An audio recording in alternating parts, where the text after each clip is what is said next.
மிதுன ராசிக்கு இன்று மன மகிழ்ச்சி பொங்கின்ற அற்புதமான நாளாக இருக்கின்றன. குறிப்பாக உங்களுக்கு தந்தை, தாய் இவரின் உடல்நிலை மற்றும் பேணி காக்க வேண்டிய நாளாக உண்டு. அவர்கள் ஏற்பட்ட சின்ன சின்ன உடல் உபாதைகளை சரி செய்ய நாள் பிறந்திருக்கின்றன.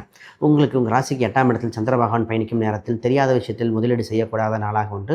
இப்பொழுது உங்களுக்கு தொழில் சம்பந்தப்பட்டதில் இருந்த பிரச்சனைகளின் தீர்வு காண வேண்டிய நாளாக உண்டு. ஆக மொத்தம் உங்களுக்கு இருக்கின்ற பிரச்சனைகள் எல்லாம் விலகி நல்ல நாளாக மாற வாய்ப்புகள் உண்டு. இப்பொழுது உங்களுக்கு வேலை செய்பவர்கள், வேலைக்கு போவர்கள் அதீத லாபம் ஈட்டுகிற நாளாக உண்டு. வேலையில் கடின வேலையாக இருக்கின்றன, எப்பொழுது மாறும் என்று எண்ணம் இருப்பவர்கள் இப்போ லாபகரமாக இருக்கின்றன.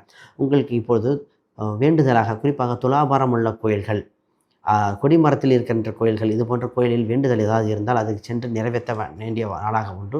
உங்கள் ராசிக்கு 11ஆம் இடத்தில் 6ஆம் அதிபதி செவ்வாயாக அவர் உங்கள் ராசிக்கு 9இல் இருப்பதால் அரசு வேலைக்கு முயற்சி செய்பவர்கள், அரசு சம்பந்தப்பட்டது ஏதோ ஒரு விஷயம் செய்தால் இன்று அனுகூலமாக இருக்கின்ற பொன்னாளாக உண்டும்.